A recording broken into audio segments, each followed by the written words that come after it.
Hey, what's happening, YouTubers? We're back with a brand new action figure review, and today we're taking a look at the new McFarlane Toys DC Multiverse, the Riddler, based on his appearance in the Arkham City video game. Now, I just got this in from Amazon, and I'm stoked to have this in my collection, because it's nice to always add another addition to Batman's Rogue Gallery.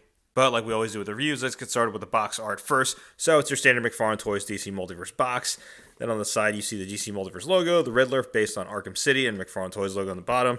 Then on the back, it has this nice image of the Riddler, and it's like this kind of glossy finish, which I think I've seen before in some of the other boxes, and I do kind of like this style. I hope they kind of keep doing this going forward because it is kind of nice. But that's enough about the box art. Let's go and get the Riddler out of the box. All right, here's the Riddler out of the box. Let's take a look at his accessories first. So just like all McFarlane Toys figures, he comes with a DC base plate.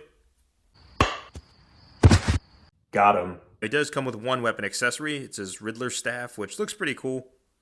And just like all DC Multiverse figures, he comes with a data file card. So here's the image of the Riddler that we saw in the box art. And on the back is a data file. Feel free to pause it if you want to go ahead and read it. Now let's take a look at the figure itself. And we'll get started with the head sculpt first. And do you guys see it? Do you guys see it? The side eye's back. The side eye's back. The side eye's back. The side eye's back. No, but in all seriousness, I do appreciate the sculpting work of it. And I understood why, just from my experience, I can understand why they would go with the sculpted sunglasses like this, as opposed to being removable, just from my own experience with 1/12th, or in this case 1/10th scale glasses or sunglasses on a figure. It's kind of hard for it to be on there, kept on there, unless there's like some sort of port, but I understand why they went this direction. And to be honest with you, the side eye isn't as bad because it adds a little bit more expression on the figure's head sculpt. But overall, I like the work of it. I'm taking a look at the rest of the figure. The design is pretty simplistic, but the sculpting work still looks nice. I do wish they would have painted these individual question marks on his suit. I know for budget reasons how much that probably would have cost with the paint work, but I understood why they did that, leaving it unpainted. I personally, as a consumer, would have wished they painted it like they did on his tie. But overall, I do like the aesthetics of this Riddler's outfit. One of the knocks I will give on this figure, though, is the sculpting work of the diaper piece, because it's just huge. Just like the Two-Face figure and just like some of the Joker figures we've seen before, that piece just seems too big. And I get it might be hard because it's a suited body, but I think this definitely could have been trimmed a little bit more. But let me know what you think in the comments below. Another critique I will give is to the skin color. The complexion's different on the arms and the neck compared to the head sculpt. I wish they would have matched the arms and the neck to what we see on the head sculpt, because it just looks odd, because it just looks like he's wearing like a different shirt now in certain lighting positions. But I don't know. It's a little bit too noticeable in my opinion, but let me know what you think in the comments below. It also noticed was the ball joints at the wrist is using the ball joints, so they're not sculpted. However, it still looks okay because it blends in. It's not abnormally big like we've seen before, and it kind of blends together with the glove piece. Now for the ankle joints, the ball joints they're using here is a sculpted one, so it does match the boot. So this looks pretty good overall.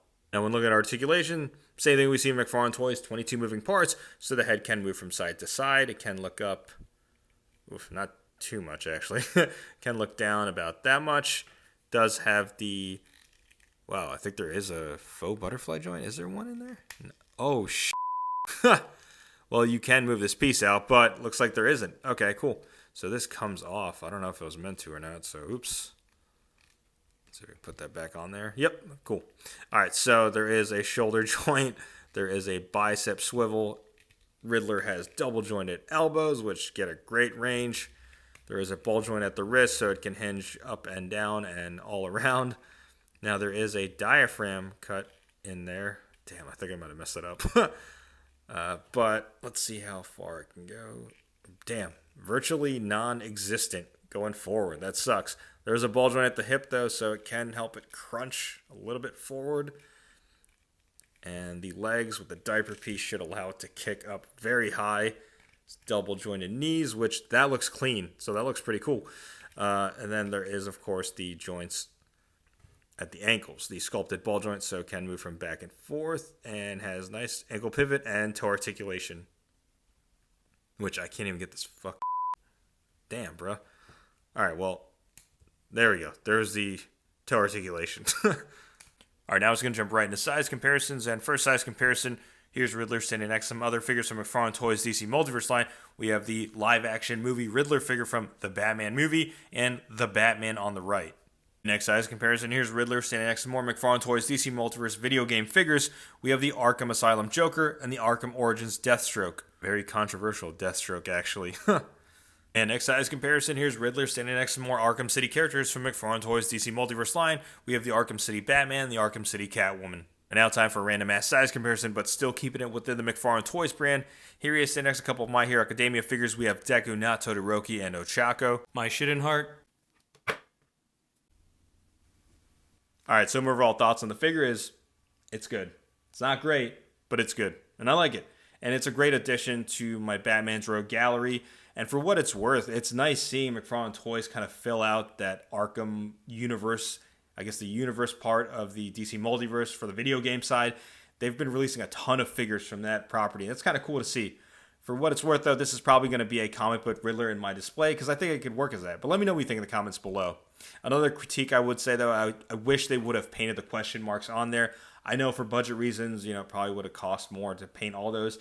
It just would have been nice. It would have made this figure perfect, honestly. But I still like it nonetheless. But let me know what you think in the comments below. YouTubers, sound off. And like always, if you like what you see, be sure to hit that like button. If you haven't already subscribed to the channel, go ahead and subscribe. Thanks for watching.